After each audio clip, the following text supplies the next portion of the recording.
at the 11th hour of the 11th day of the 11th month at 5 a.m. in the morning, 1918, World War I. The war that would end all wars ended. 9 million soldiers died, 22 million soldiers were wounded, and 5 million civilians died of disease, starvation, or exposure.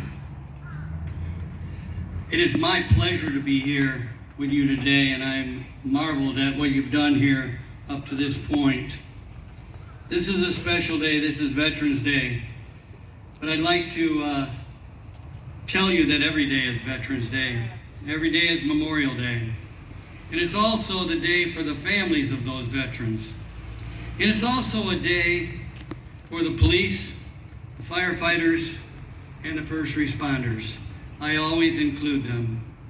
A special thanks to my wife, who I call my calendar girl because she gets you on my calendar, and Bob Gillette. He's been so gracious to the both of us. I started my classes out quite often with a joke. Matter of fact, they knew me as a jokester. And I'd like to share one with you. Those of you that don't know what a Dear John letter is, it's a letter that's sent to a soldier or sailor or whatever that comes from his significant other, and she tells him a story, and here's how it goes. John Smith got this letter from Maria, and it said, "I don't love you anymore, I can't wait for you, and as a matter of fact, I'm dating someone that you know, but I would like to have my picture back." So John Smith is sitting there sulking, and the drill instructor comes up and asks him, "What's going on?" And he tells him the story, and he says, "You have that picture?"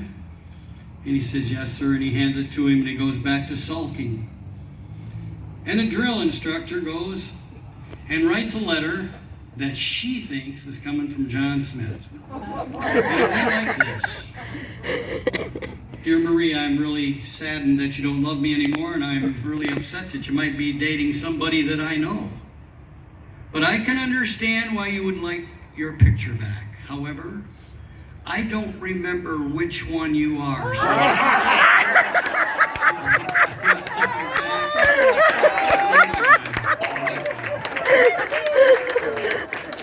One thing I want to remind you all of is that you should never forget your roots. I'll give you a little brief background of where I come from. Very modest beginning, no electricity until I was 5 years old. No running water. We had a pump out back. We had one of them two-holers out in the back that I never got to in the winter. There was a lot of yellow snow because I wasn't going that far. Of course, my dad was a graduate. He was a graduate of high school, but I always say we weren't poor, we just didn't have any money. My dad provided for us, so did my mom. My mom had quit school in the 8th grade, come up to Michigan from Texas, and she met my dad, and 6 weeks later they were married. Dad, he made pianos in a piano factory, and Mom, she made pistons in a piston factory when the Michigan automobile industry was going strong. My older brother and younger brother and I got ourselves up in the morning because they were gone to work, and we walked a mile down the road to Wood School, K through 8, one room, uphill both ways. That school is still in operation. I visit it every once in a while. And those kids in that school are some of the top scorers in the standard test in the state of Michigan. It was established in 1849 and built in 1869, the very same building. I then went on to a small school in Bangor, Michigan, and I was very active in sports, music, and student government. I was the governor of the school. I had 4 leads in 4 musicals, and I earned 11 varsity letters. Wanted to be a Michigan State policeman. The height requirement in my days was 6 foot. You can see I wasn't going to make it. I was 5'2" when I graduated, so that went by the wayside. I sought an appointment to one of the military academies, and I got one to Annapolis. I was the top candidate after doing the physical test in 10 states. But then they gave me a physical. And guess what? He failed. I picked a lot of bad strawberries when I was little, and they found out I was red-green colorblind, so I was eliminated, because all of their signs are done with red, green, and white flags. But John Wooden said, don't let what you cannot do interfere with what you can do. He was a great basketball coach. So I decided to try to be the first McCloughan to graduate from college. Olivet College, as was mentioned. But my older brother beat me, and I became the second McCloughan to graduate. In late May, I signed a contract at South Haven High School to teach and coach 2 sports. My dad had graduated there, a World War II veteran, in 1941. So I was really excited. However, I got a letter from my uncle in the middle of June. You probably know him. His name is Uncle Sam. And Uncle Sam said, we'd like to send you to a tropical zone before you start teaching. Now, I paid every dime of my college. My parents didn't have enough money to send us boys on, so there I was, no money left, ready to start a career. So I decided, Jim, you better be the best soldier you can be, and maybe you can be a teacher later on. Thank you for your service. My grandpa was in World War I.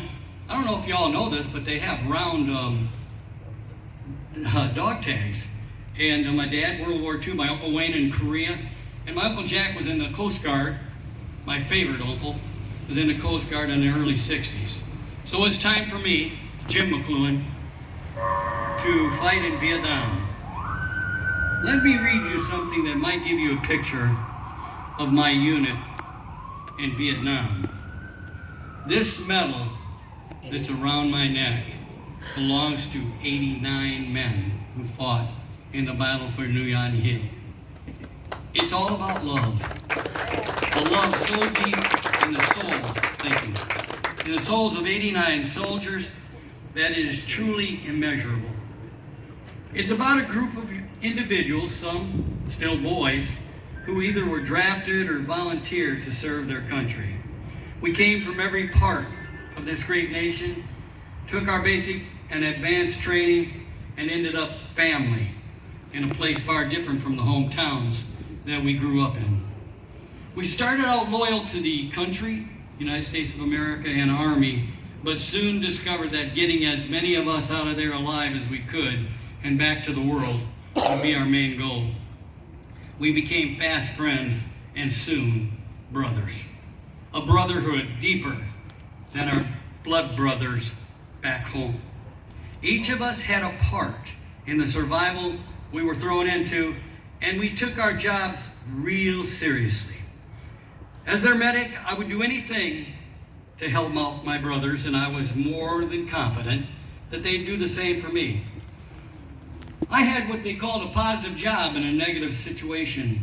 I was trained to save lives and to make those who are sick or diseased better. My father taught me as a very young boy. Jim, he said, if you're ever given a job, you never do it halfway. You do it to the best of your ability, and you do it until the job is finished.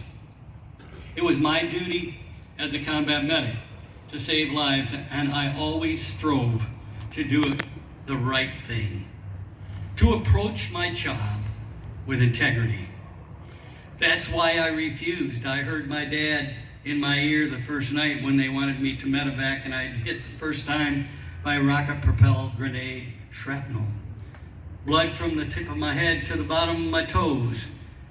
I saw over on New Yan Hill, when we first got attacked, I saw this wave come off that hill about 3/4 of a mile away. They looked like lava. Didn't know how many were there, but we later found out 89 of us were up against 2,000 NVA and 700 VC. Make no mistake, when we were sent to New Yan Hill, our commander of our company was right. It was a flawed mission. We had no idea of that power and that number of people. Morale was a little low because we'd been in some firefights, and as you noticed, we were down to 89 men.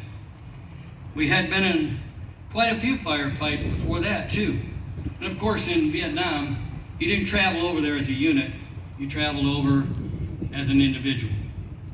But we stuck together and fought for each other's lives with our backs to the wall, with the enemy outnumbering us 30-1. We held our ground and battled with all of our might. Greater love has no man or woman than to lay down his or her life for another. And that is what happened. May 13th through the 15th, 1969, as the men of Charlie Company were willing to give their lives for each other.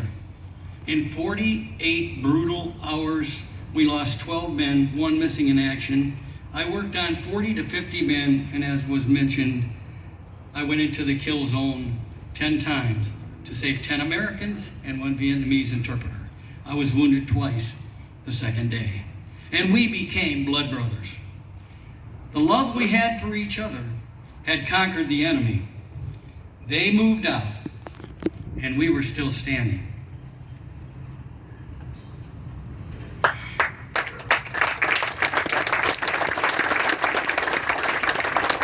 Let me describe the people that walked up out here.